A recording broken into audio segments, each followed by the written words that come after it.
जागृत जो है ना,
आज हम आप आए यहाँ खिल गए आज हम। स्वागतम स्वागतम स्वागतम स्वागतम स्वागतम स्वागतम स्वागतम स्वागतम। आप आए यहाँ खिल गए आज हम। आप आए यहाँ खिल गए आज हम। स्वागतम स्वागतम स्वागतम स्वागतम स्वागतम स्वागतम स्वागतम स्वागतम।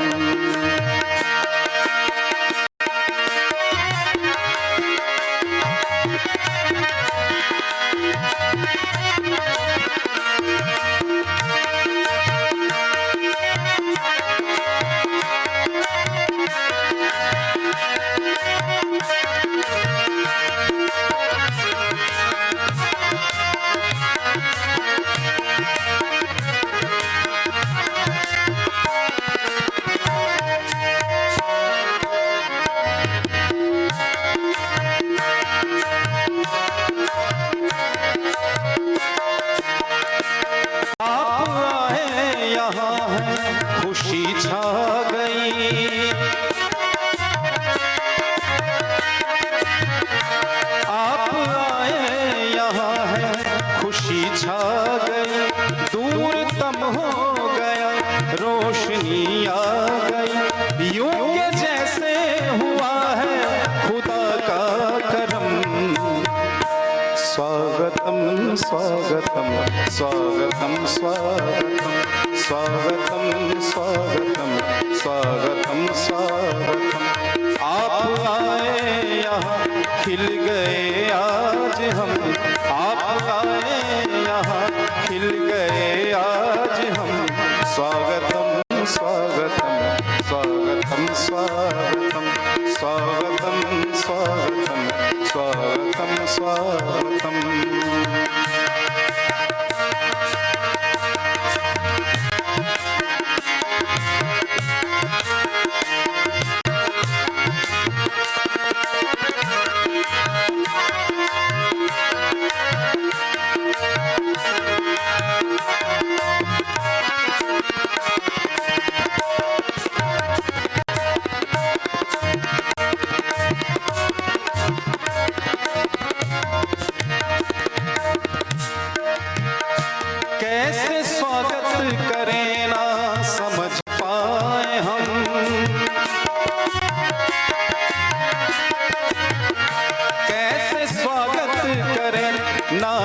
समझ पाए हम भाग्य पर देखिए कैसे इतराए हम।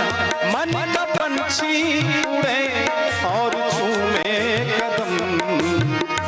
स्वागतम स्वागतम स्वागतम स्वागतम स्वागतम स्वागतम स्वागतम स्वागतम। आप आए यहाँ खिल गए आज हम। आप आए यहाँ खिल गए आज हम।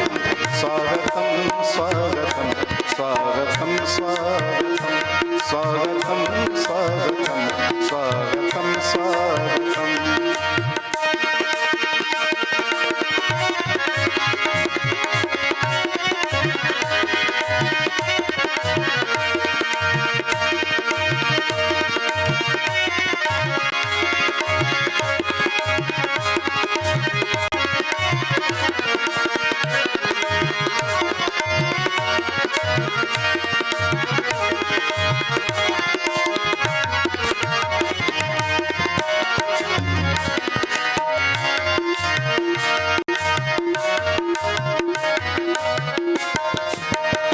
प्यार हमको मिला मान्यवर आपका।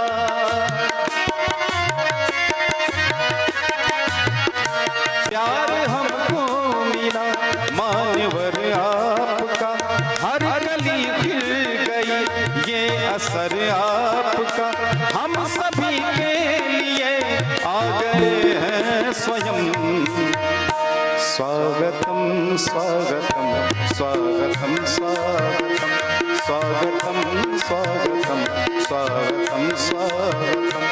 आप आए यहाँ खिल गए आज हम।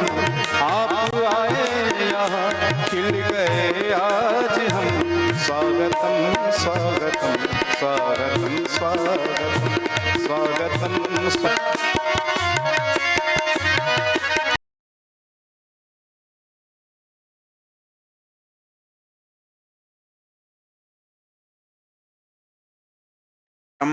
अखंड मंडलाकारं व्याप्तं येन चराचरं तत्पदं दर्शितं येन तस्मै श्री गुरवे नमः। महतः सामोदस्य अयम् अवसरः कालः वर्तते। अस्माकं छत्तीसगढ़ संस्कृत शिक्षा सेवा संस्थाने नूतन वर्षस्य शुभावसरे नूतन संवत्सरे आस्माकिनः आचार्याः इतोपि अन्ये सर्वे विद्वांसाः अन्ये विद्वांसः अत्र समुपस्थिताः। तान् सर्वान् विदुषः प्रणम्य सुस्वागतं व्याहृत्य अत्र नूतन वर्षस्य शुभकामना सर्वेभ्यः। अयं कालः नूतन वर्षस्य नूतन संवत्सरस्य कालः। एतत् सर्वं मनसि निधाय अस्माकं छत्तीसगढ़ संस्कृत शिक्षा सेवा संस्थान द्वारा विशेषतः अयं कार्यक्रमः कल्पितः। अस्मिन् कार्यक्रमे आभासिकपटले अत्र सभायां समुपस्थिताः ज्योतिष शास्त्रादिषु विषये कृतभूरि परिश्रमाः विद्वत्तल्लजाः युवानः विद्वांसः पाणिनीय संस्कृत वैदिक विश्वविद्यालयस्य ज्योतिष विभागस्य सहायकाचार्याः विद्यावारिधयः आचार्याः मृत्युंजय कुमार तिवारी महाभागाः एते सन्ति अद्यतनीयस्य कार्यक्रमस्य वक्तारः। अहम् एतेषाम् आचार्याणां विदुषां सुस्वागतम् अभिनन्दनं प्रणतिपुरस्सरं व्याहरामि। आचार्याणाम् अस्मिन् संस्थाने छत्तीसगढ़ प्रदेश पक्षतश्च सुस्वागतम् अभिनन्दनं च वर्तते। इतोपि अस्माकं संस्थानस्य ये सदस्याः सन्ति, अन्ये अस्माकं जिला संयोजकाः खैरागढ़ मण्डलान्तर्गतस्य मातृकल्पा संगीतकला विश्वविद्यालयस्य संस्कृतविभागस्य अध्यक्षा डॉक्टर पूर्णिमा केलकर महोदया, अहं तासां चरणकमलेषु स्वकीयं प्रणमाञ्जलिं विनिवेदयामि, स्वागतं च व्याहरामि। अस्य संस्थानस्य रायपुर मण्डलान्तर्गतस्य ये सन्ति सहसंयोजकाः, संस्कृत विषये कृतभूरि परिश्रमाः आचार्याः श्री यशवंत उपाध्याय महोदयाः, एतेषामपि चरणकमलेषु प्रणमाञ्जलिं विनिवेद्य पौनः पौन्येन सुस्वागतं व्याहरामि। इतोपि अन्ये अस्माकं रायपुर मण्डलान्तर्गतस्य धरसीवा जनपद स्थानस्य विकासखण्डस्य च ये सन्ति संयोजकाः, लीलाधर यदु महोदयाः अत्र विराजन्ते, एतेषाम् अभिनन्दनं सुस्वागतं वर्तते। इतोपि ईश्वरी महोदया, मधु महोदया अथ च रोशन महोदयाः अत्र विराजन्ते। अहं तेषां सर्वेषां सुस्वागतं व्याहरामि। अथ च मुंगेली मण्डलान्तर्गतस्य ये सन्ति संयोजकाः, सहसंयोजकाश्च वा सर्वं ये पश्यन्ति, द्रक्ष्यन्ति, नियोजयन्ति, तादृशाः डॉक्टर रामबाबू मिश्र महोदयाः, अहम् एतेषामपि सुस्वागतम् अभिनन्दनं पौनः पौन्येन आचरामि, निवेदयामि। इतोपि सत्यप्रकाश महोदयाः अत्र सन्ति, तेषामपि सुस्वागतम् अभिनन्दनम्। अथ च अस्माकं संस्थानस्य कोरबा मण्डलान्तर्गतस्य ये संयोजिका सन्ति, श्रीमती निशा चंद्रा महोदया, तासाम् अत्र उपस्थिति जाता। अहम् एतासां महोदयानामपि प्रणतिपुरस्सरं सुस्वागतम् अभिनन्दनम् आचरामि। एतेषां सर्वेषाम् अभिनन्दनम् अथ च नूतनवर्षस्य, नूतनसंवत्सरस्य शुभकामनाः भूयो भूयः इतः वितीर्यन्ते सर्वेभ्यः।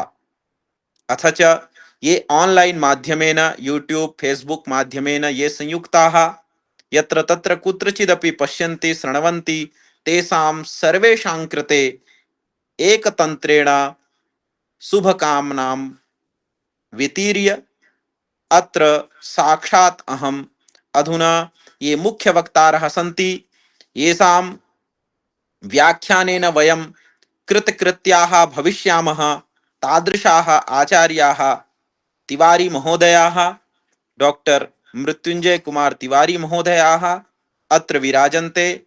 अहं सश्रद्धं सकार्तज्ञं विनिवेदयामि यत् अस्मिन् विषये यः विषयः निर्धारितः वर्तते, भारते संवत्सर परंपरा तद्वैशिष्ट्यञ्च, भारते कीदृशी संवत्सर परंपरा वर्तते, यां परंपराम् अनुसृत्य वयम् अनुचरामः, अथ च भारते विविध राज्येभ्यः कोणेभ्यः संवत्सरस्य कीदृशी महत्ता वर्तते, कियत् वैलक्षण्यं वर्तते, तद् वैशिष्ट्यञ्च कथं वर्तते, एतत् सर्वम् एते आचार्याः वक्ष्यन्ति।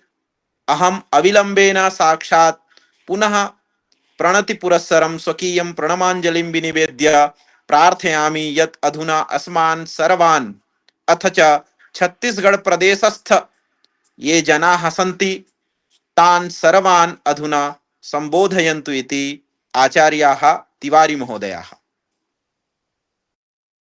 धन्यवादः।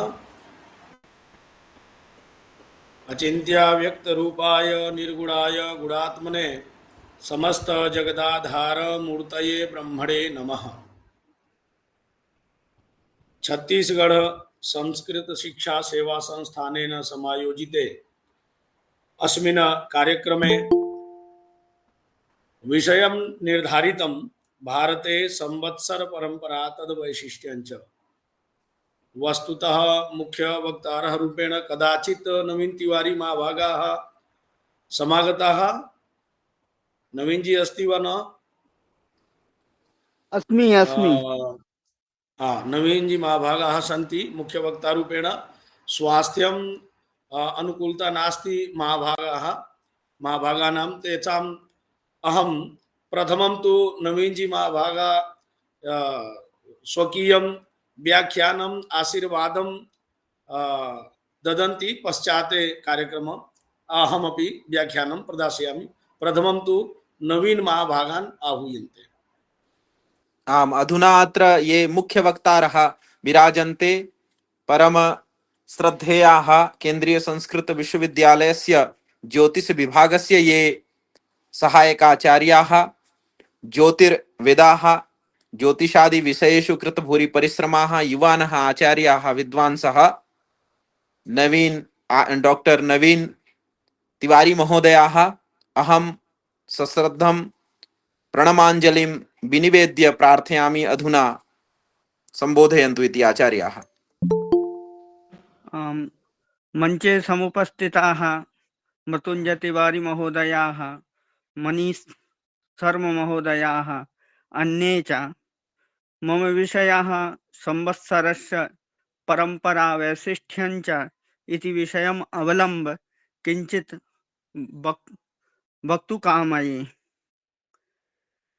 जैसा कि आप जानते हैं कि भारतीय काल गणना क्रम में विभिन्न पद्धतियों में से एक काल की सूक्ष्मतम अवस्था परमाणु, अणु, कृष्णरेणु, तुरति, प्राण, वेद, लव, निवेश, विपल, क्षण, काष्ठा, दंड, लघु, घटी, मुहूर्त, प्रहर, याम, अहोरात्र, पक्ष इत्यादि है।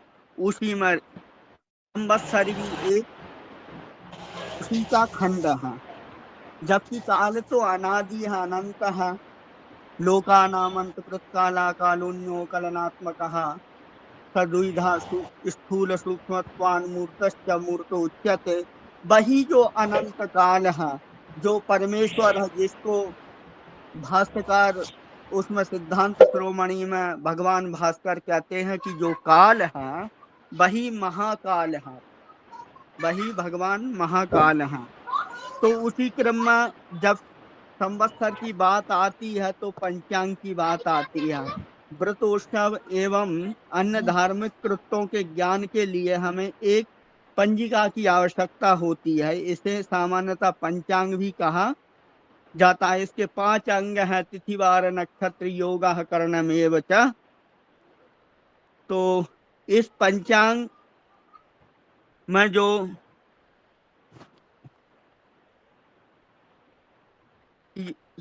कलयुग संवत का विवेचन मिलता है, मध्यकाल, कलयुग एवं कल्प के आरंभ में सभी ग्रह चैत्र शुक्ल प्रतिपदा को रविवार को सूर्योदय के समय एक साथ एकत्रित थे।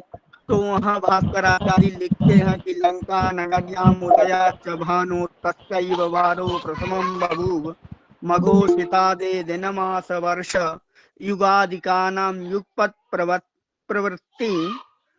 कहीं कहीं विक्रम संवत के स्थान पर इसके पूर्वकृत शब्द भी व्यवहित हुआ करता था। ऐसा भी संदर्भ मिलता है, जैसे नंद यूप शिवालेख में 282 कृत वर्ष, विजयगढ़ स्तंभ अभिलेख में 448 कृत वर्ष, मंदसौर में 462 तथा गदाधर में 480 कुछ शिलालेखों में मालव गण का संबंध उल्लेखित है। जैसे नरवर्मा का मंदसौर शिलालेख कृत और मालव एक ही कहे गए हैं। उनका प्रयोग पूर्वी राजस्थान, पश्चिमी मालवा में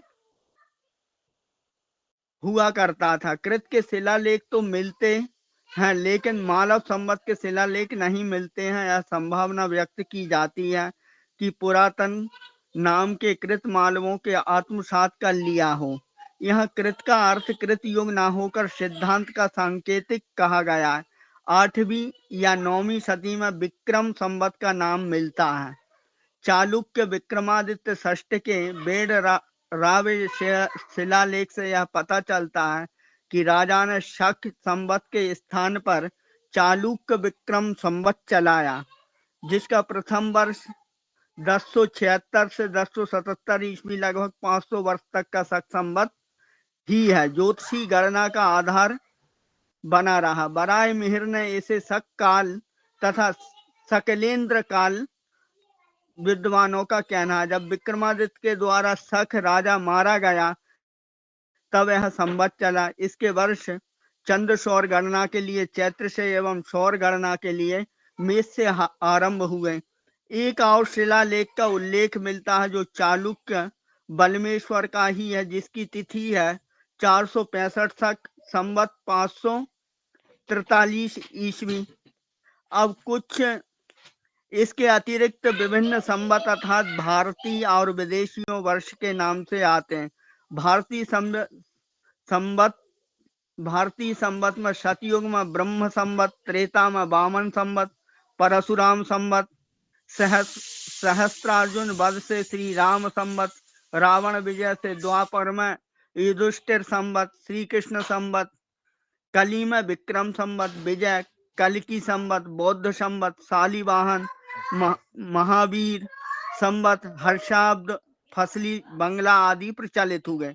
संवतों के बारे में यह बातें सामने आती हैं कि विभिन्न राजाओं, महाराजाओं या सांप्रदायों विशेष के द्वारा संपत या वर्ष का चलन विभिन्न धर्मों में भी विभिन्न संवत देखने को मिलते हैं, जैसे मिस्री, तुर्की, ईरानी, रोमन, हिजरी, पार्थियन, पारसी, चीनी आदि। काल गणना में भारतीय संवत सबसे प्राचीन और ज्योतिषी गणित की दृष्टिकोण से अत्यंत प्रमाणिक भी है। यह प्रसंग भी मिलता है, अगर किसी राजा का नवीन संवत चलाना हो तो दिन विशेष पर राज्य के किसी भी ऋणियों का ऋण न रहे, राजा के द्वारा चुका दिया गया हो, तभी यह अपना नया संवत्सर चला सकता था।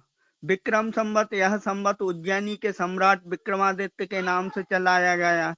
इस वर्ष विशेष का आरंभ चैत्र शुक्ल प्रतिपदा से माना जाता है। शक संवत, यह संवत शालिवाहन नामक राजा के द्वारा चलाया गया। कुछ लोगों के द्वारा यह भी ज्ञापित होता है कि शक संवत कुषाण राजा कनिष्क का चलाया हुआ है, किंतु संवत्सर के रूप में शालिवाहन रूप 13वीं या 14वीं सदी के एक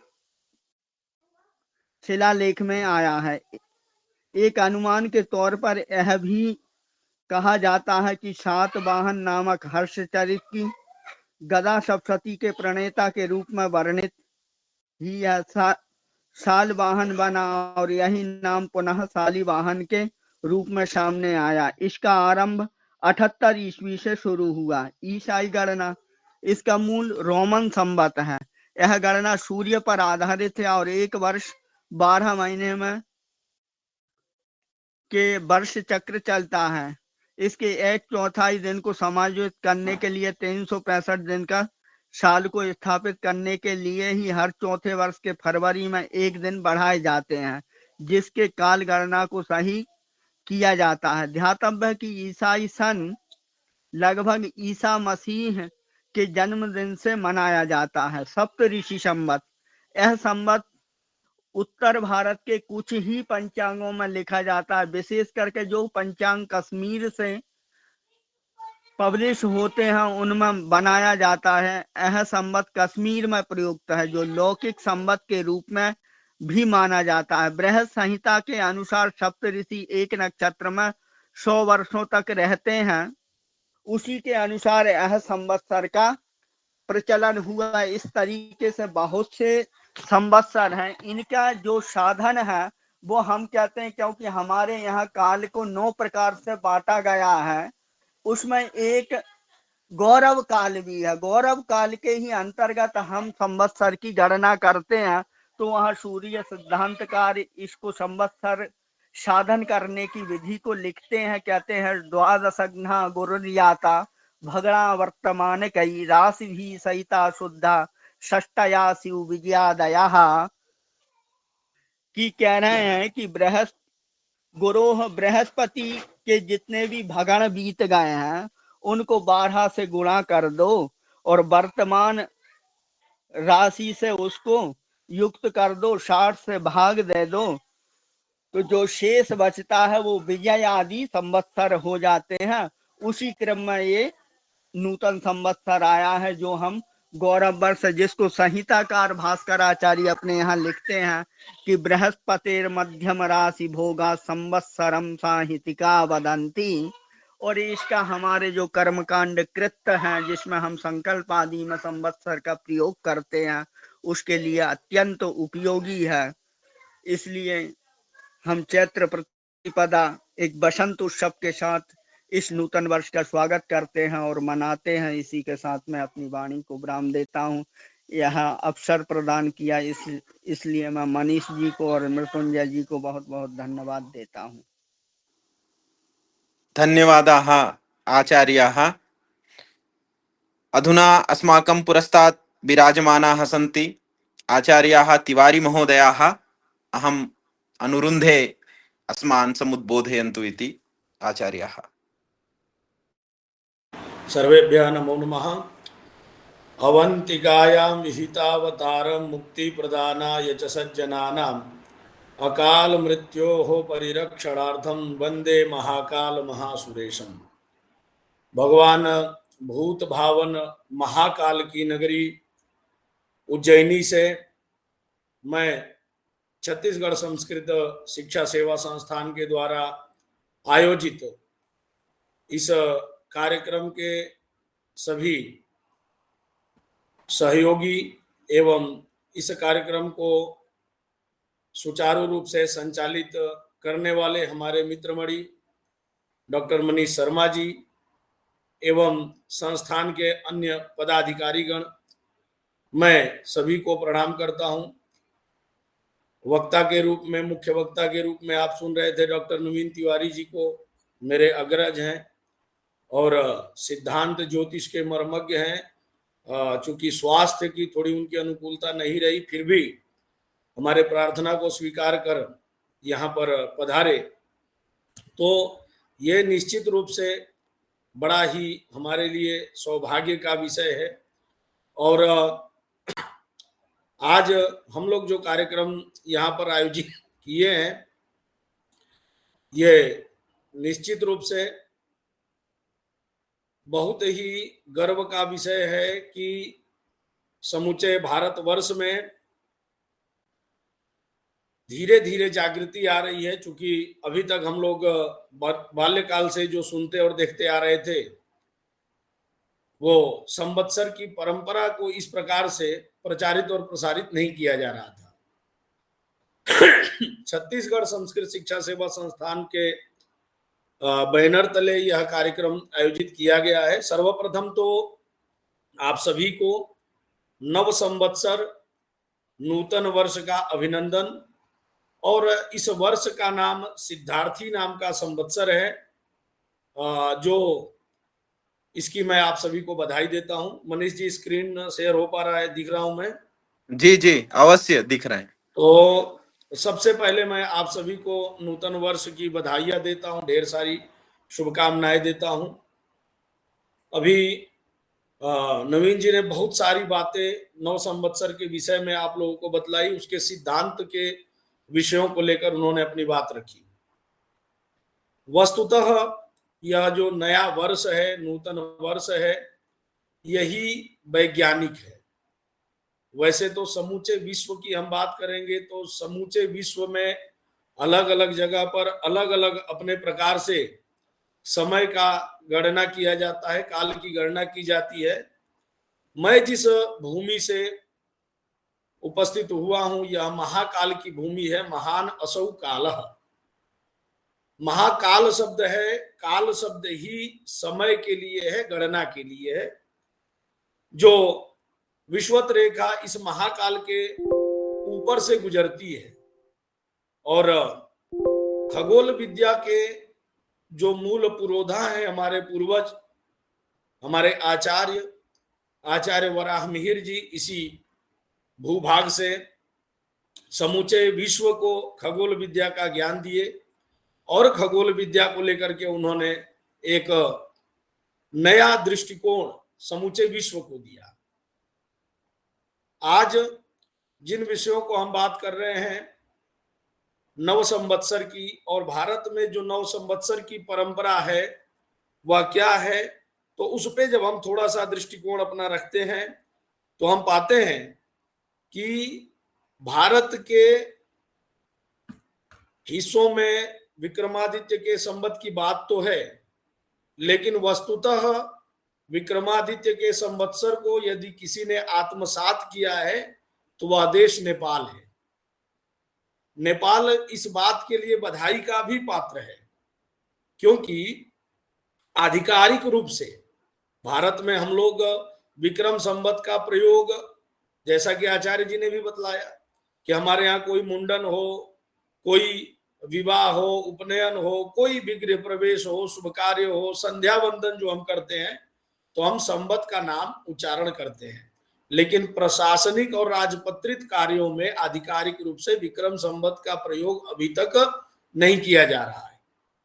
यह बड़े गर्व का विषय है कि नेपाल जैसा देश महाराजा विक्रमादित्य के नाम से यह अलंकृत संवत्सर को आधिकारिक रूप से मानता है। वहां पर अंग्रेजी तारीख के हिसाब से ये गणनाएं नहीं होती हैं। सूर्य संक्रांति के अनुसार सूर्य जब मेष राशि में जाएगा तो उस महीने का नाम मेष है, वृषभ है, मिथुन है, कर्क है, और सूर्य हर दिन एक अंश चलता है, तो वो इसी प्रकार से तिथियां आगे बढ़ती चलती हैं और उनकी गणनाएं उसी अनुरूप है। यहाँ तक कि मैं जब नेपाल गया था तो वहां पे मैंने देखा कि एटीएम से लेके जो भी कार्यक्रम, जो भी बैंकिंग सिस्टम, जो भी स्कूली एजुकेशन की सिस्टम, आप सब जगह जाएंगे आपको केवल और केवल उन्हीं की संवत्सर के अनुसार ही गणनाएं होती। जैसे आप यहाँ पर बोलते हैं कि 19 जनवरी को एक कार्यक्रम है, तो 19 जनवरी को किसी ने पूछ लिया कि कौन सी तिथि है, तो आप उस तिथि, ये परंपरा ठीक इसके विपरीत है। अगर आप पूछ लिए कि भाई वृषभ राशि के सूर्य में 12 डिग्री का ये था, तो उस दिन अंग्रेजी तारीख के लिए वो फिर क्या करेंगे, आपसे वो लेकर के आएंगे कि अरे ये कैसे, उस दिन कौन सी अंग्रेजी तारीख थी। तो अंग्रेजी तारीख के लिए उन लोगों ने ये कर रखा है। तो ये एक बड़ा सुंदर विषय है वहां के लिए, बहुत ही एक। अब भारत में इस संवत्सर में क्या क्या चीजें होती है, सबसे पहले हम भारत की कुछ परंपराओं को जान लेते हैं, उनके पर बात कर लेते हैं। तो देखिए, भारत में की परंपरा रही है, उसमें उत्तर भारत में, मैं कुछ राज्यों का नामकरण इस पर हम बात करेंगे ही, लेकिन थोड़ा सा इसका वास्तविक स्वरूप जान लेते हैं कि किन किन राज्यों में, किन किन क्षेत्रों में इस संवत्सर को लेकर क्या उत्सव और पर्व मनाए जाते हैं। तो उत्तर प्रदेश, बिहार, दिल्ली, हरियाणा, पंजाब, उत्तराखंड, हिमाचल प्रदेश और झारखंड, छत्तीसगढ़ और मध्य प्रदेश के लगभग सभी राज्य आप समझ लीजिए कि इनमें जिन राज्यों का मैंने नाम लिया, इन सभी राज्यों के सभी जिलों में लगभग सब जगह नव वर्ष जो है वो चैत्र शुक्ल प्रतिपदा से ही हम मनाते हैं। चैत्र शुक्ल प्रतिपदा अपना नव वर्ष हम मनाते हैं। यह नव वर्ष उतना ही प्रामाणिक है जितना कि ब्रह्मा करेंगे, तो ब्रह्मा जी ने सृष्टि की रचना जो है इसी चैत्र शुक्ल प्रतिपदा से ही प्रारंभ किया था। और आचार्य भाषा तो उसमें भी चैत्र शुक्ल प्रतिपदा से ही इस दुनिया का सृष्टि का प्रारंभ दिखाई देता है। महाराष्ट्र में इसको गुड़ी पड़वा के नाम से जानते हैं, और यहाँ पर जो है लोग नए कपड़े पहनते हैं, नए साल के स्वागत में नए कपड़े पहन के और घर की सजावट करते हैं। और पारंपरिक रूप से भजन इत्यादि होते हैं। देखिए नव संवत्सर जब शुरू होता है तो नवरात्रि शुरू होती है, और इस समय का जो मौसम है, जो एनवायरमेंट है, वो भी बड़ा सुंदर रहता है। कोयल की आवाज, वसंत ऋतु की प्रारंभ, और हर तरीके से मन में एक ऊर्जा रहती है। और इसीलिए केवल और केवल मनुष्यों में नहीं, पशु पक्षियों में, वृक्षों में, पुष्पों में, हर जगह आपको एक उमंग और उत्साह दिखता है। तो यह ऋतु चक्र के अनुसार भी यह बड़ा महत्व का विषय बन जाता है। आंध्र प्रदेश में लोग इसको उगादि के नाम से जानते हैं, और उगादि का ये लोग आयोजन करते हैं, और इसमें खास करके एक दूसरे को भोजन इत्यादि कराते हैं, और इस चांद के नाम से लोग जानते हैं, और जो नए साल की शुरुआत में इस चेटी चांद का आयोजन करते हैं। दक्षिण भारत के आंध्र प्रदेश और तेलंगाना में उगादि को मैंने बताया ही कि वहां पर लोग नए साल में एक दूसरे से मिलते हैं, एक दूसरे के घर जाते हैं। पश्चिम भारत के गुजरात में इसको वेस्तु बरस कहते हैं गुजरात में, और मूलतः ये लोग दीपावली के समय से वैसे तो नया साल मनाते हैं, लेकिन गणनाएं जो है वह इसी चैत्र शुक्ल प्रतिपदा से ही होती है। राजस्थान में भी नया साल ही मनाते हैं, और नेपाल को मैंने आपको बतलाया ही कि भाई इसको आधिकारिक रूप से ही उन्होंने आत्मसात कर लिया है, विक्रम संवत को ही उनके यहाँ। अच्छा, हमारे यहाँ भी यदि आप देखें तो वस्तुतः विक्रम संवत के अनुसार ही वो स्कूली एजुकेशन हो, मार्च एंडिंग नहीं चल रहा है, फाल्गुन एंडिंग चल रहा है, नया साल आने वाला है। हम क्या किए कि उन चीजों को तो पकड़ लिए, लेकिन अपनी वस्तुओं को हम नहीं पकड़ पाए।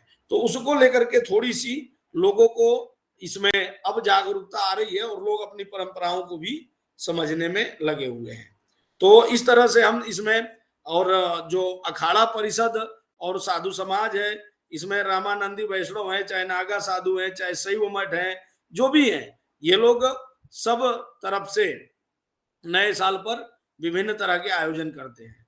और गुरुकुलों और वेद विद्यालयों में इनमें अकादमिक परीक्षाएं, स्कूलों में, यूनिवर्सिटीज में आप देखते ही हैं कि भाई मार्च में हमारा पढ़ाई जो है लगभग पूरा हो जाता है। मार्च से अप्रैल में एग्जाम हो जाती है। वो ये मार्च एंडिंग नहीं है, ये सेशन का एंडिंग नहीं है, ये फाल्गुन का एंडिंग है। और ये जो चैत्र, वैशाख, ज्येष्ठ, आषाढ़, श्रावण, भाद्रपद, अंतिम महीना जो है यह फाल्गुन है, और चैत्र शुक्ल प्रतिपदा से हम लोग अपना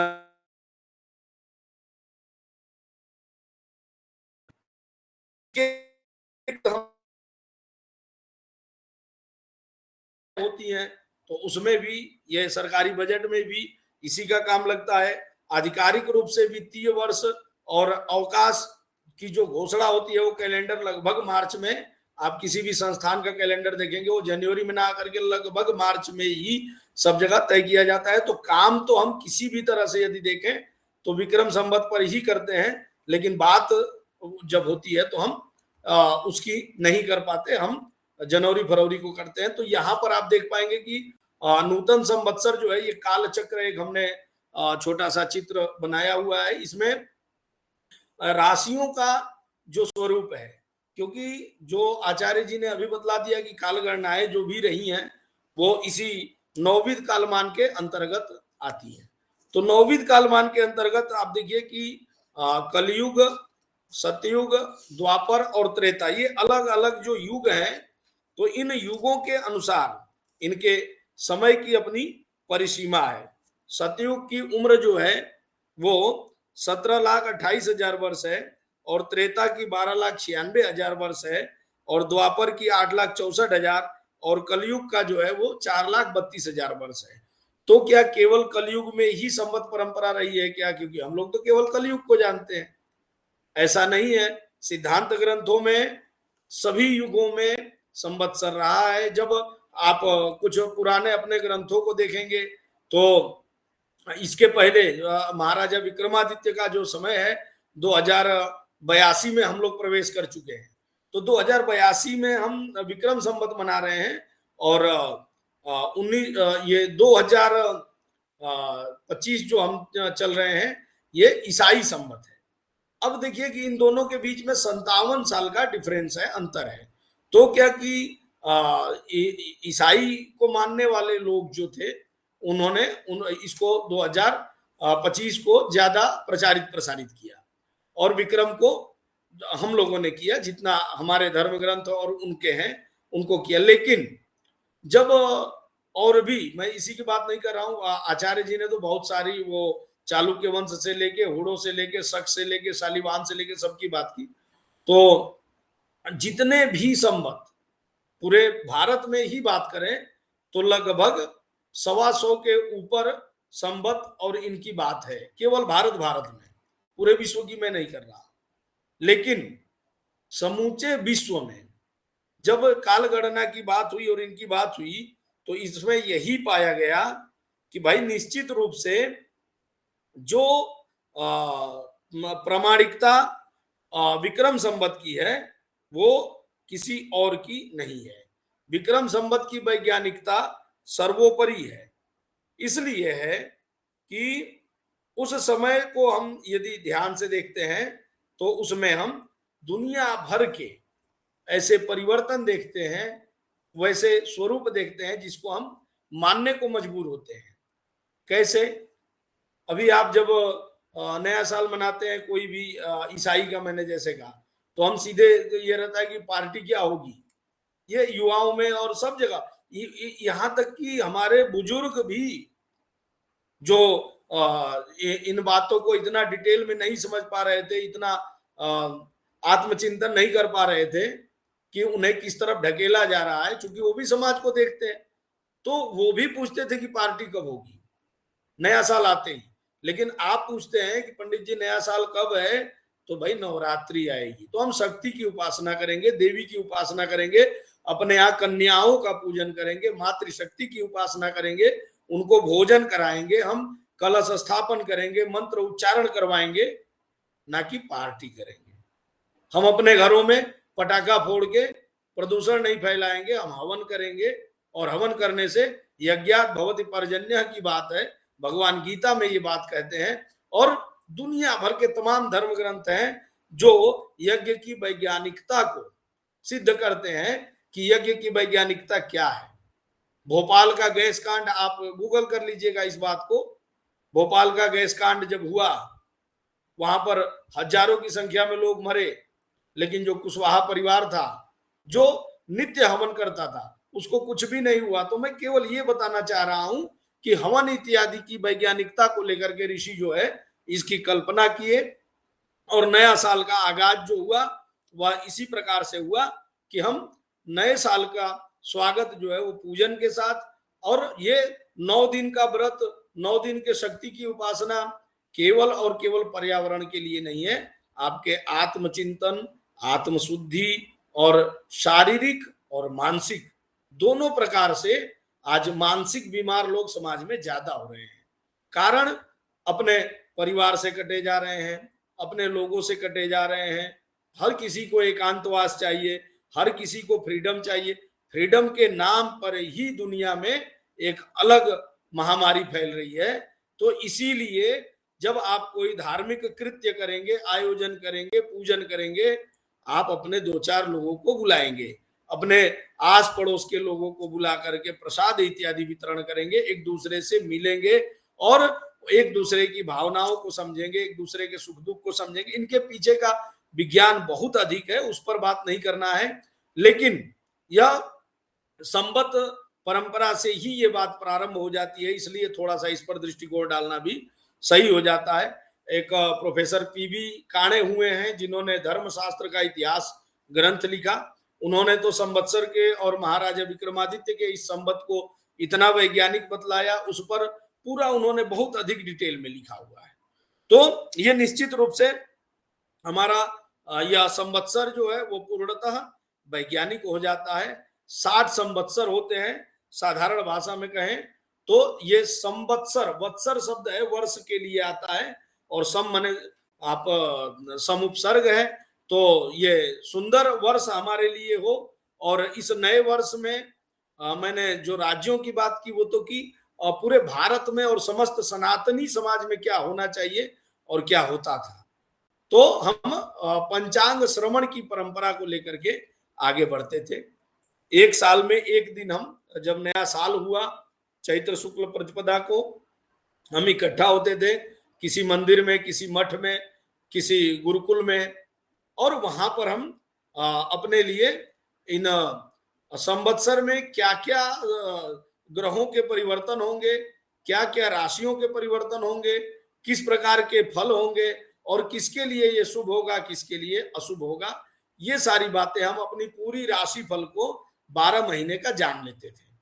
और गुरुकुलों में जाने का, ब्राह्मण के पास जाने का, पंडित जी के पास जाने का, ज्ञानी आचार्य के पास जाने का मतलब यही था कि नया साल मनाने जा रहे हैं, राशि फल और ग्रह फल सुनना तो केवल बहाना था, लेकिन हम श्रेष्ठ लोगों के पास जो है जा रहे हैं, उनका पूजन करेंगे, उनको कुछ फल फूल मिठाई दे करके और उनको प्रणाम करके अपने नए साल की शुरुआत करेंगे। मूल उसके विषय में ये भावना थी। यहाँ पर आप देखिए 60 संवत्सर होते हैं, और संवत्सरों को लेकर के थोड़ा सा विरोध, आपस में विरोधाभास चल रहा था नाम को लेकर के, विशेष करके समाज में। लेकिन ऐसा कुछ भी नहीं है। कुछ सामाजिक लोग ये भी कहते हैं कि भाई आजकल तो हर त्योहार 2 दिन का कर दिया आचार्यों ने, और ये आचार्य नहीं करते हैं। देखिए ये विषय अलग हो जाएगा, लेकिन थोड़ा सा आप ये समझ लीजिए कि हमने जो कुछ भी हमारे व्रत, त्योहार, उत्सव और संक्रांति है, यह मूलतः धरातल पर बिल्कुल सटीक और सत्य है। और इसलिए है क्योंकि भारत का जो भौगोलिक स्थिति है, वो भारत, मान लीजिए कि आसाम में जो सूर्योदय होता है, जो अगरतला में सूर्योदय होता है, त्रिपुरा में सूर्योदय होता है, वही सूर्योदय मुंबई में भी होता है पश्चिमी भाग में, गुजरात के कच्छ में होता है पश्चिमी भाग में। लेकिन वह सूर्योदय की किरणें आते आते 1.5 से 2 घंटे का डिफरेंस हो जाता है। तो इस 2 घंटे के डिफरेंट में जब सूर्य के उदय में इतना विलंब है, तो तिथि के उदय में भी होगा, चंद्रमा के उसमें होगा। तो आप अपने अपने स्थानीय आचार्यों के अनुसार अपना व्रत त्योहार मनाएं, ना कि सोशल मीडिया के। भाई मुंबई वाला तो बैठ के कहेगा कि इस तारीख को एकादशी है, तो भैया आप मुंबई में तो एकादशी कर नहीं रहे, आप छत्तीसगढ़ में बैठे हैं। तो छत्तीसगढ़ में जो रामानंद आचार्य जी का आश्रम है, जहां पर आप पढ़े लिखे हैं और जहां पर परंपराएं हैं, आप उनके स्थानीय पंचांग के अनुसार अपने कर्म को संपादित करें, ना कि भ्रम में पड़े। क्योंकि सोशल मीडिया के समय में भ्रम बहुत अधिक है। ठीक यही का यहाँ पर बात हुई थी संवत्सरों में। लुप्त संवत्सर की बात आई है, जब बृहस्पति अतिचारी हो जाता है तो इस तरह की संवत्सरों की परिवर्तन की बात आती है। लेकिन अभी एक मत से इसको सिद्धार्थी नाम का ही संवत्सर आप 53 नंबर के संख्या पर देख सकते हैं। तो यहाँ पर देखेंगे आप 60 संवत्सर है, प्रभाव से लेकर क्षय तक। तो ये प्रभाव से लेकर के और व्यय तक 20 संवत्सर जो होते हैं, ये ब्रह्मा के होते हैं। और सर्वजित से लेकर के और पराभव 40 तक ये विष्णु के होते हैं। और 41 से लेकर के परिधावी से लेकर के क्षय तक ये रुद्र के होते हैं। तो इनका ब्रह्मा, विष्णु और रुद्र, जिस प्रकार से इन तीनों का काम है, नवरात्रि चल रही है, देवियां भी 3 है, महाकाली, महालक्ष्मी और महासरस्वती, और त्रिदेव हैं ब्रह्मा, विष्णु और महेश। अब इनके कार्यों पर थोड़ा सा आप नजर डाल लेंगे तो आप समझ जाएंगे कि संवत्सरों का फल भी ठीक उसी प्रकार से चल रहा है, और इनके नाम के अनुसार इनका फल भी बतलाया गया है। तो यह सिद्धार्थी संवत्सर बहुत ही सुंदर संवत्सर है, नाम से ही आपको पता चल रहा है। तो ये बहुत अच्छा है। देखिए संवत्सर पुरुष की हमारे यहाँ अवधारणा है। तैतरीय ब्राह्मण में और इसमें शतपथ ब्राह्मण में इनके संवत्सर पुरुष की परिकल्पना की गई है। और यहाँ पर देखिएगा कि ब्राह्मण ग्रंथों में एक्चुअल में 5 ऋतुओं की बात की गई है। जो 6 ऋतुएं हम इस समय मान रहे हैं और हमारे शास्त्रों में है, मृगादिराशि द्वैवान भोगात षड ऋतवासी शिशिरो वसंत ग्रीष्मश्च वर्षाश्च शरश्च तद्वत् हेमंत नामा कहिताच षष्ठ। तो ये 6 ऋतुएं जो हैं ये बिल्कुल वर्तमान में सूर्य संक्रांतियों के अनुसार हम मानते हैं और वो हैं। लेकिन तैत्तरीय ब्राह्मण में जब वैदिक काल था, वैदिक काल में देखिए, वैदिक काल में आप जाएंगे तो राशियों की बात उतना स्पष्ट नहीं थी। राशियों की बात महाभारत और रामायण काल तक भी नहीं थी। उस समय नक्षत्र की बात होती थी और नक्षत्रों पर से ही सूक्ष्मतम हम गणना करते थे। लेकिन जैसे जैसे सुविधाएं बढ़ी, जैसे जैसे ये हुआ, हमने क्या किया, अश्विनी भरणी कृतिका पाद मेकम मेषः, अश्विनी के 4 चरण, भरणी के 4 चरण और कृतिका का एक पाद मिला करके मेष राशि हुई। तो हमने मेष राशि को पकड़ लिया, उन 9 चरणों को ठीक से। आप फलादेश में भी देखिए, हम केवल राशियों को लेकर के चलते हैं तो वो थोड़ी सी स्थूलता आती है। यहाँ पर जो ऋतुओं की बात है ये वैदिक काल से इसी प्रकार से है। तो ये संवत्सर पुरुष हैं और इसी संवत्सर पुरुष को आप देखेंगे तो 5 ऋतुएं जो हैं वो काल पुरुष के पंच प्राण हैं और पंच प्राण के अलावा 12 मास उसकी सांसें हैं और 24 पक्ष उसकी 20 उंगलियां हैं और 2 भुजाएं और 2 टांगे हैं। ये 24 हो गए। तो ये इस प्रकार से इनका स्वरूप बतलाया गया है संवत्सर पुरुष का। और तैत्तरीय ब्राह्मण में ही देखिए ऋतुओं को पक्षी के रूप में बतलाया गया है। जो ऋतुओं मैंने अभी आपको बात किया तो ये एक पक्षी के रूप में ऋतुओं को बतलाया गया है। इसमें इन्होंने कहा कि भाई वर्ष का सिर जो है वो संवत है, इसका जो सिर दिख रहा है पक्षी का ये संवत है, और दाहिना पंख उसका जो दिख रहा है वह ग्रीष्म ऋतु है, और बायां पंख जो है वो शरद ऋतु है, और इसकी पूंछ जो है वो वर्षा ऋतु है, और मध्य भाग जो यहाँ पर दिख रहा है आपको इसको हेमंत कहा गया है। तो ये निश्चित रूप से इसी क्रम में, इसी संवत्सरों में आप अधिक मास और क्षय मास की भी परिकल्पना करते हैं। अधिक मास असंक्रांति मासो अधिमास स्फुटम स्यात्। जिस चंद्रमास में, चंद्रमास हम कब से मानते हैं तो चंद्रमा शुक्ल पक्ष की प्रतिपदा से, जो हम आज नव संवत्सर की बात कर रहे हैं यह शुक्ल प्रतिपदा से ही हम मनाते हैं, क्योंकि हमारे वेद और हमारे धर्मशास्त्र, हमारे सारे ग्रंथ तमसो मा ज्योतिर्गमय, अंधेरे से प्रकाश की ओर जाने की बात करते हैं। इसीलिए अमावस्या जो है वो अंधेरा है और अमावस्या के तुरंत बाद जो है प्रकाश का पक्ष शुरू होता है। उसी पक्ष को लेकर के हम तमसो मा ज्योतिर्गमय, ज्योतिषा बाधते तमः, और प्रकाश जो है वो अंधकार को दूर करता है, उसको बांधता है, रोकता है। तो ये निश्चित रूप से यहाँ पर जो बात की गई है वो यही की गई है कि वर्ष प्रतिपदा जो है वह चंद्रमास जो है वो शुक्ल प्रतिपदा से अमावस्या तक, यह चंद्रमास आप पंचांगों में देखेंगे कि अमावस्या के सामने जो है तिथि वो 30 लिखी रहती है, पूर्णिमा के सामने 15 लिखी रहती है। तो चैत्र, मान लीजिए किसी भी वर्ष के शुक्ल पक्ष की प्रतिपदा से अमावस्या तक यदि कोई सूर्य संक्रांति नहीं पड़ती है उसी को हम अधिक मास कहते हैं। और इन गणनाओं का अपना अलग स्वरूप है, थोड़ा सा उस पर हम जाएंगे तो ये हो जाएगा। और किसी महीने में यदि 2 संक्रांति पड़ गई तो वो क्षय मास के नाम से भी जाना जाएगा। तो ये सारे बातें हैं। उसके बाद से इसी से हम अयन की बातें करते हैं। कर्का, दक्षिण मायनम, मकरात, इसी पक्षी को अगर आप देख लेंगे तो एक पंख इसका शुक्ल है और एक पंख इसका कृष्ण है। तो पंख एक जब नीचे जाएगा तो शुक्ल पक्ष नीचे जाएगा तो कृष्ण पक्ष अपने आप ऊपर आएगा, और कृष्ण पक्ष जब नीचे जाएगा तो शुक्ल पक्ष ऊपर आएगा।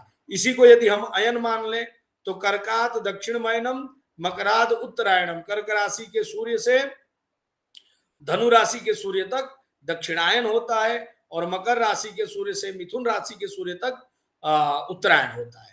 ये 2 अयन में भी इसको विभाजित किया गया है, और इसी को गोल में भी विभाजित किया गया है कि मेषादि उत्तरो गोल तुलादो दक्षिण स्मृतः, मेष राशि से सिंह राशि तक जो है उत्तर गोल है, और कन्या राशि तुला राशि से मीन तक दक्षिण गोल है। मेष से कन्या तक की बात है उत्तर गोल में। तो ये उत्तर और दक्षिण गोल भी इसी पक्षी के स्वरूप में आप देख सकते हैं। चूंकि विषय बहुत अधिक रहता है, उसके बाद से इनमें आपने ऋतुओं को और इनको जान ही लिया। यहीं से आप संवत्सर के स्वरूप में देखिए 12 जो महीने होते हैं और इसका महत्व और प्रयोग क्या था, इस पर हम लोग थोड़ा चर्चा कर लेते हैं, क्योंकि समय अधिक हो जाएगा। पंचांग श्रवण की परंपरा है हमारे यहाँ। पंचांग श्रवण में चूंकि लोग, मैंने आपको बताया कि नए साल पर जाकर के पंचांग पूजन करते थे, और काशी इत्यादि जगहों में आज भी पंचांग का पूजन होता है। हमारे यहाँ भी उज्जैन में लोग पंचांग पूजन करते हैं। तो उसमें कहा कि भाई तिथि जो है, पंचांग जो तिथि वार नक्षत्र योग करण है, तो कहा कि तिथेस तो श्रीय मापनोति, तिथियों को यदि आप सुन लेते हैं तो श्रीय की प्राप्ति होती है, लक्ष्मी की प्राप्ति होती है। प्राचीन काल में लोग जब अपने व्यापार व्यवसाय पर व्यापारी वर्ग जाता था तो वो ज्ञाता से, आचार्य से पूछता था, गुरुजी आज तिथि कौन सी है, और वो उसको बताते थे और वो प्रणाम करके जाता था। तो तिथियों को सुनने से लक्ष्मी की प्राप्ति होती है। फिर कहा कि वाराद आयुष्य वर्धनम, वार से आयु की वृद्धि होती है। करणात कार्य सिद्धि स्यात्, और करण यदि सुन लेंगे आप कि आज कौन सा करण है तो कार्य की सिद्धि होगी। लेकिन इसका क्या वास्तविक स्वरूप यही था क्या? केवल तिथि सुन लेने से क्या लक्ष्मी की प्राप्ति हो जाएगी? यह संभव है? तो कहा कि भाई क्रमात् तिथि नाम पतयोग निधात्री गौरी गणेशो ही घोर अविश्च महेश दुर्गांतक विश्व विष्णु कामेश सोमा पितरो ही दर्शे। अमावस्या के पितृ हैं, और पूर्णिमा के सोम हैं, और प्रतिपदा के अग्नि हैं, द्वितीया के ब्रह्मा हैं, तृतीया के गौरी हैं। अब आप बताइए, जब इन तिथियों का ज्ञान आपको हो जाएगा कि आज गणेश चतुर्थी है, तो गणेश चतुर्थी के दिन क्या होता है? गणेश जी की पूजा होती है। आज पंचमी है तो पंचमी के स्वामी नाग हैं, नागों की पूजा होती है। आज षष्ठी है तो षष्ठी के स्वामी स्कंद स्वामी हैं, कार्तिकेय स्वामी है, उनकी पूजा होती है। सप्तमी को सूर्य भगवान की पूजा होती है, रवि सप्तमी, सूर्य सप्तमी आप सुनते ही हैं। एकादशी को विश्वदेव की पूजा होती है, विष्णु की पूजा द्वादशी को होती है, प्रदोष बेला में शिव की पूजा होती है। तो यदि मान लीजिए आपको ध्यान नहीं था कि आज प्रदोष है, और आपको आचार्य ने बतला दिया कि भाई आज प्रदोष है, आज चतुर्दशी और त्रयोदशी का संगम है, और आपने शाम को क्या किया, केवल महादेव जी को एक लोटा जल लेकर के बैठ गए या उनके सामने बैठ गए, तो रावण जैसा ज्ञानी जटाटवी गलत ज्वल प्रवाह पावित स्थले लिखता है, और वह लास्ट में लिखता है कि यह शंभु पूजनम इदम पठति प्रदोषे। शंभु के पूजन में, शिव के पूजन में प्रदोष बेला में जो पढ़ता है, तो वही कहता है कि लक्ष्मी स्वयं प्रददाति शंभु। शंभु जो है स्वयं लक्ष्मी को देते हैं। शंभु क्यों लक्ष्मी को देंगे? तो लक्ष्मी अलकापुरी जो कुबेर का खजाना है, वो शंभु के यहाँ, कुबेर तो उनके यहाँ कार्य करने वाला है, यक्षों का राजा है जो अलकापुरी में रहता है। अलकापुरी कहाँ? हिमालय में है। तो एक दूसरे से इनका बड़ा गहरा संबंध है। आप यदि पता चल गया कि आज नवमी है, तो नवमी के स्वामी यदि माता जी हैं, तो किसी कन्या का पूजन कर दिया, किसी कन्या को अपमानित नहीं किया, किसी कन्या को आपकी वजह से कोई तकलीफ नहीं हुई, तो निश्चित रूप से आपको तिथि का फल मिलेगा। केवल सुन लेने से नहीं, उन तिथियों पर थोड़ा अमल करने से, उन तिथियों के महत्व को जान लेने से। कुछ तिथियों में बात की गई है कि आज ये नहीं खाना है, आज ये खाना वर्जित है, कोई बात नहीं, उसका आपने पालन कर लिया, क्योंकि जब तक आप नहीं जानेंगे, तो ये स्वरूप की बात मैं कर रहा हूं, पंचांग के फल श्रवण के स्वरूप क्या है। ऐसे ही वार हैं, तो वारों को सुनने से आयुष्य की प्राप्ति कैसे होगी? किसी ने कह दिया आज शनिवार है, तो आपको पता है कि भाई आज दाढ़ी बाल नहीं बनवाना है, अमावस्या है तो मुंडन नहीं करवाना है, क्षौर कर्म नहीं करवाना, जो भी बातें शास्त्र में की गई हैं। और ये सारी बातें हमारे गांव के जो हमारे पूर्वज हैं, हमारे बुजुर्ग लोग हैं, उनको बड़ा सामान्य रूप में ही ये सारी बातें पता है, क्योंकि वो बड़े प्रायोगिक रूप से इसको देखते हैं। कौन से वार को किधर यात्रा करनी है, ये खूब उनको पता है कि सोम शनिचर पूरब न चालू, मंगल बुध उत्तर दिशि कालू, रवि शुक्र जो पश्चिम जाए, हानि होए पथ सुख नहीं पाए, बियफे दक्षिण करे पयाना, समझौता को फिर नहीं आना। ये देसी भाषा में, देसी कहावतों के रूप में ये वार का मैं स्वरूप बता रहा हूं। और यही वार है, यही तिथियां हैं जो आपको पूरे विश्व में गौरव दिलाती हैं। आपका टेक्नोलॉजी और आपका ज्ञान जो है वह विश्व में परिचय नहीं दिलाता है। विश्व में परिचय दिलाता है स्वामी विवेकानंद का भाषण, भगवा वस्त्र, शिकागो में जाकर के। और जब वो हिंदुत्व की बात करते हैं, जब वो सनातन की बात करते हैं, जब वो शास्त्रों की बात करते हैं, तो खगोल विद्या जो है वह ग्रहों के अधीन है। यहां तक कि ये 9 दिन, सप्ताह के 7 दिन पूरी दुनिया में किसी के पास नहीं था। आप यूरोप कंट्रीज को देख लेंगे, किसी भी विश्व के इतिहास को देख लेंगे, लेकिन भारत के पास ये 7 दिन थे, ग्रहों के आधार पर थे। और वो ग्रहों का आधार आकाश मंडल में किस प्रकार से ग्रहों की स्थिति है कि आवृत्तोयम क्रमाचंद्र बुध शुक्रार्क भूभुआम। यह आर्यभट्ट का वचन है कि यह आवृत्त पृथ्वी जो है, इसके ऊपर चंद्र बुध शुक्र इत्यादि की कक्षाएं हैं। और उन्हीं कक्षाओं के अनुसार पर यह वार का निर्धारण किया गया है। तो तिथियों का ज्ञान और वार का ज्ञान, करण जो है, करणों का ज्ञान, इन सब का ज्ञान अपने आप में महत्वपूर्ण है। और इन्हीं के अनुसार आप कार्य करते हैं तो आपको कार्य की सिद्धि होती है, और आपको धन की प्राप्ति होती है, आपका रोग नाश होता है, आपको लक्ष्मी की प्राप्ति होती है, आपका कल्याण होता है।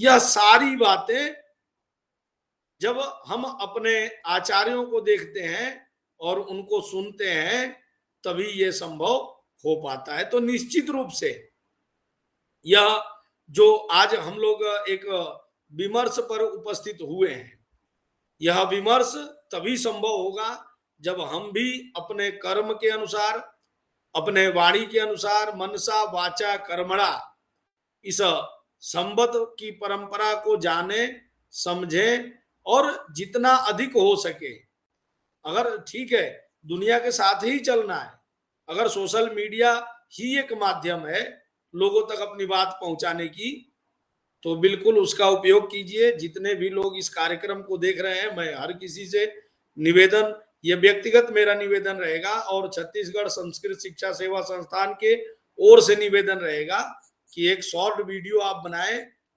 उस वीडियो में आप अपने नूतन वर्ष का अभिनंदन दीजिए, उस वीडियो को अपने स्टेटस पे लगाइए, अपने फेसबुक पे डालिए, अपने व्हाट्सएप पे, जहां भी आप यूट्यूब पे जहां भी हो, सब जगह एक छोटा सा वीडियो बना करके कि भाई मेरा ये संवत्सर है, नया साल मेरा आज शुरू हुआ है और मैं इस साल की आप सभी को बधाई देता हूं। जितने भी दुनिया के, देखिए कोई भी भाषा, कोई भी संस्कृति तभी मजबूत होगी जब उसके बेटे मजबूत होंगे। कोई भी भाषा मजबूत नहीं होती है, उसके बेटे मजबूत होते हैं। आज अंग्रेजी भाषा यदि पूरे विश्व में बोली जा रही है तो उसके बेटे मजबूत हैं। संस्कृत भाषा के भी बेटे मजबूत हैं, वो दिखाना पड़ेगा। हमारी संस्कृति भी मजबूत है, उसको थोड़ा सा दिखाना पड़ेगा। तो उस पर हम लोग लेकर के कार्य को आगे बढ़ेंगे और निश्चित रूप से ऐसा हम कर पाएंगे। और मैं छत्तीसगढ़ संस्कृत शिक्षा सेवा संस्थान और आदरणीय मनीष जी को और इस संस्थान के सभी पदाधिकारियों को और जो कार्यक्रम को देख रहे हैं सबको नए वर्ष की हार्दिक शुभकामनाएं देता हूं। और आने वाला वर्ष सुख, समृद्धि, स्वास्थ्य इनको वर्धापन करने वाला हो और हम जीवन में नई ऊंचाइयों को छुएं, नए ऊर्जा के साथ आगे बढ़ें। मुझे यहाँ पर कुछ बोलने के लिए आपने मौका दिया, इसके लिए मैं बारंबार आप सभी का कृतज्ञ हूँ, प्रणाम करता हूँ। मेरे बोलने में कुछ अशुद्धियां रह गई हो, कुछ गलतियां रह गई हो, कुछ भावातिरेक में मैं बोल गया हूँ तो व्यक्तिगत मेरी गलती होगी। और कुछ अच्छा लगा हो आपको, कुछ ज्ञानवर्धन हुआ हो तो निश्चित रूप से मेरे गुरुओं का, मेरे माता पिता का, सबका दिया हुआ आशीर्वाद और ज्ञान है। मैं सबको प्रणाम करता हूँ, अपनी वाणी को प्रणाम देता हूँ। जयतु संस्कृतम, जयतु भारतम, नमो नमः। धन्यवादाः आचार्याः। भवतां व्याख्यानं श्रुत्वा वयं कृतकृत्याः मोदामहे च। अत्र नास्ति लेशमात्रोऽपि सन्देहः यत् अस्मिन् विषये भवतां कीदृशी सूक्ष्मदृष्टिः वर्तते तत्सर्वम् अस्माभिः दृष्टं श्रुतं च। एतदर्थम् एतत् सर्वं संवत्सर विषयकं यज्ञानं वर्तते, यत् उदाहरणं च वर्तते, पारंपरिक रूपेण भौगोलिक रूपेण यथा निर्दिष्टं शास्त्रे सुलिखितं च वर्तते, तत्सर्वं भवद्भिः प्रतिपादितम् अत्र समुपस्थापितम्। तदर्थम् अहं साक्षात् छत्तीसगढ़ संस्कृत शिक्षा सेवा संस्थान पक्षतः अथ च छत्तीसगढ़ राज्य पक्षतश्च भवतां भूयो भूयः सकार्तज्ञं धन्यवादं वितनोमि। अथ च नववर्षस्य शुभकामनां भवद्भ्यः प्रयच्छामि। इतोपि ये विशिष्ट मुख्य वक्ता रूपेण विराजन्ते अत्र नवीन तिवारी महोदयाः, डॉक्टर नवीन तिवारी महोदयाः, तेषामपि सुस्वागतम् अथ च धन्यवाद ज्ञापनं वर्तते। अधुना विशेष धन्यवाद ज्ञापनाय अत्र अस्माकं पुरस्तात् आमुखपटले अत्र विराजमानाः वर्तन्ते रायपुर मण्डलान्तर्गतस्य सहसंयोजकाः आचार्याः श्री यशवंत उपाध्याय महोदयाः। अहं निवेदयामि अधुना ये आचार्याः सन्ति, विशिष्ट वक्तारः, ये मुख्य वक्तारः, श्रोतारः, संस्कृतज्ञाः, अन्येपि आभाषिक पटले तत्तत् स्थानेषु विराजमानाः सन्ति, तेषां सर्वेषाम् एकैकशः धन्यवादं वितनोतु अथ च धन्यवादं ज्ञापयन्तु इति आचार्याः उपाध्याय महोदयाः। वसुदेवसुतं देवं कंसाचारुणमर्दनं देवकी परमानंदं कृष्णं वंदे जगद्गुरुम्। छत्तीसगढ़ संस्कृत शिक्षा सेवा संस्थान की ओर से मैं आप सभी को नूतन वर्ष की बहुत बहुत शुभकामनाएं और बधाई देता हूं। आज का जो विषय था भारतीय संवत्सर परंपरा तद वैशिष्ट्यंच, ये आज का विषय बहुत ही महत्वपूर्ण और ज्ञानवर्धक था। आज के हमारे इस विषय के मुख्य वक्ता थे डॉक्टर नवीन तिवारी, सहायकाचार्य, ज्योतिष विभाग, केंद्रीय संस्कृत विश्वविद्यालय, रणवीर परिसर, जम्मू, जिनका व्याख्यान बहुत ही ज्ञानवर्धक रहा। तो मैं इनका छत्तीसगढ़ संस्कृत शिक्षा सेवा संस्थान की ओर से बहुत बहुत धन्यवाद ज्ञापन करता हूं और उनके चरण कमलों में अपना प्रणाम करता हूं। और विशिष्ट अतिथि के रूप में हमारे डॉक्टर मृत्युंजय तिवारी जी, सहायकाचार्य, ज्योतिष विज्ञान विभाग, महर्षि पाणिनीय संस्कृत वैदिक विश्वविद्यालय, उज्जैनी, मध्य प्रदेश, इनका भी मैं बहुत बहुत धन्यवाद ज्ञापन करता हूं और इनके चरणों में मैं प्रणाम करता हूं। हमारे डॉक्टर मृत्युंजय तिवारी, जिन्होंने हमको बहुत बार अपने व्याख्यान से ओतप्रोत किया है और इनका हमेशा संस्कृत जगत में अलग ही स्थान है। ये छत्तीसगढ़ संस्कृत शिक्षा सेवा संस्थान से हमेशा जुड़े रहते हैं और बीच बीच में हमें अपने ज्ञान से अभिप्रोत करते रहते हैं। तो मैं इनको एक बार फिर से प्रणाम करता हूं और बहुत बहुत धन्यवाद देता हूं छत्तीसगढ़ संस्कृत शिक्षा सेवा संस्थान की ओर से।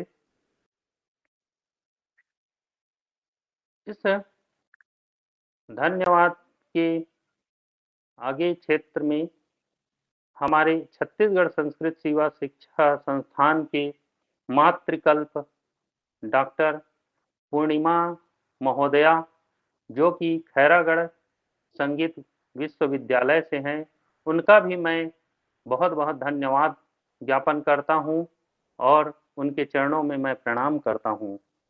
छत्तीसगढ़ संस्कृत शिक्षा सेवा संस्थान के सचिव डॉक्टर मनीष शर्मा जी, जो कि हमारे परम विद्वान जो नियमित रूप से छत्तीसगढ़ संस्कृत शिक्षा सेवा संस्थान को आगे ले जाने के लिए हमेशा प्रयासरत रहते हैं और बीच बीच में इस प्रकार की कार्य करते रहते हैं और ऑनलाइन के माध्यम से ही लोगों को इकट्ठा करते हैं और इस प्रकार का व्याख्यान सुनने के हमें अवसर प्रदान करते हैं। और तो मैं डॉक्टर मनीष शर्मा को भी बहुत बहुत धन्यवाद ज्ञापन करता हूँ। इस धन्यवाद ज्ञापन के आगे क्रम में हमारे मुंगेली जिला के आचार्य राम बाबू मिश्र, उनका भी मैं बहुत बहुत धन्यवाद ज्ञापन करता हूँ और हमारे रायपुर जिला इकाई के कार्यवाहक लीलाधर यदु, इनका भी मैं धन्यवाद ज्ञापन करता हूँ और हमारे भ्राता श्री हेमंत शर्मा जी, उनका भी मैं धन्यवाद ज्ञापन करता हूँ और ईश्वरी जी, उनका भी मैं धन्यवाद ज्ञापन करता हूँ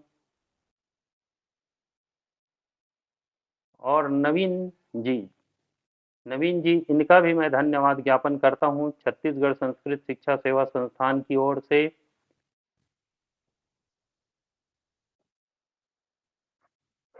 और ये जो है डॉक्टर भुवन, इनका भी मैं धन्यवाद ज्ञापन करता हूँ और जो भी आमुख पटल के समक्ष हैं, जिन्होंने श्रवण किया, इन सभी का मैं छत्तीसगढ़ संस्कृत शिक्षा सेवा संस्थान की ओर से बहुत बहुत धन्यवाद ज्ञापन करता हूँ। सभी को मैं प्रणाम करता हूँ।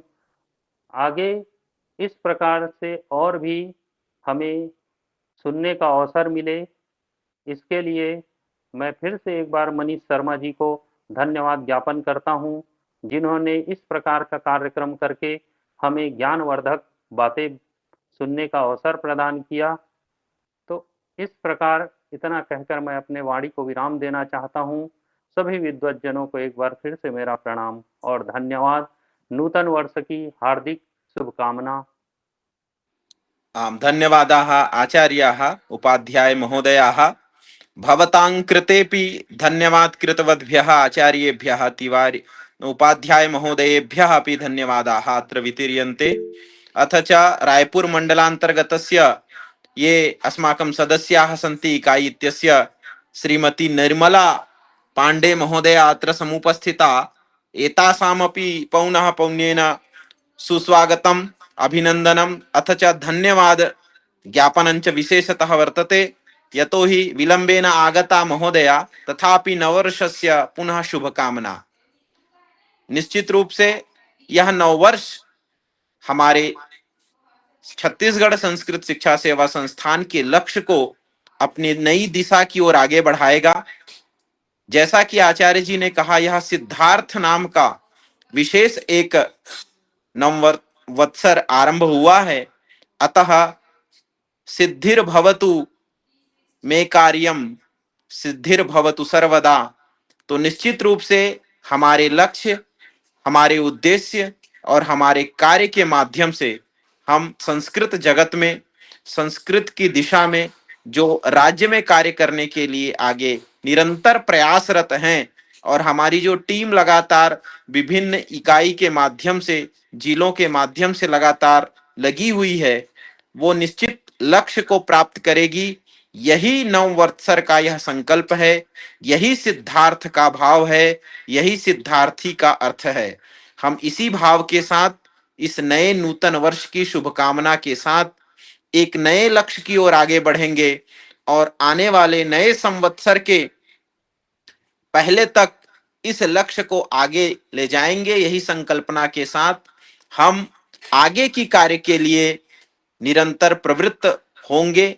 यही मैं मानता हूं संवत्सर हमारा विजय होगा, अपने लक्ष्य और उद्देश्य को संस्कृत जगत के लिए मंगल करेगा। आप सब जैसे कि जानते हैं, विभिन्न कार्यक्रमों के माध्यम से निरंतर कार्यक्रम होते रहता है। हम इसी क्रम में एकादशी तिथि को स्वामी श्री श्रीनिवासाचार्य स्मृति व्याख्यान माला जो निरंतर चल रही है, उसमें भी आप निरंतर जुड़ें, आएं और सुने। विभिन्न विद्वानों के माध्यम से यह एक विशेष व्याख्यान होता है। यह एक बात और मैं कहना चाहूंगा, यद्यपि यह व्याख्यान पूरी तरह से हम एक साथ एक तंत्र कल्याण मंत्र के साथ इस सभा को संपूर्ति सत्र की ओर ले जाएंगे और पुनः हम एक साथ मिलेंगे। हम सबका पुनः एक बार धन्यवाद ज्ञापन के साथ नववर्ष की शुभकामना, मंगलमय कामना प्राप्त करते हैं। हम सब एक साथ कल्याण मंत्र का उच्चारण करेंगे। केवल सभी म्यूट ओपन कर लेंगे। सर्वे भवन्तु सुखिनः, सर्वे भवन्तु सुखिनः, सर्वे सन्तु निरामयाः, निरामयाः, सर्वे सर्वे भद्राणि पश्यन्तु, मा मा कश्चित् कश्चित् दुःखभाग् भवेत्। ओम शांति शांति शांति। सभी को सादर प्रणाम, वंदन, अभिनंदन, शुभकामना। सभी को नूतन वर्ष की हार्दिक शुभकामनाएं।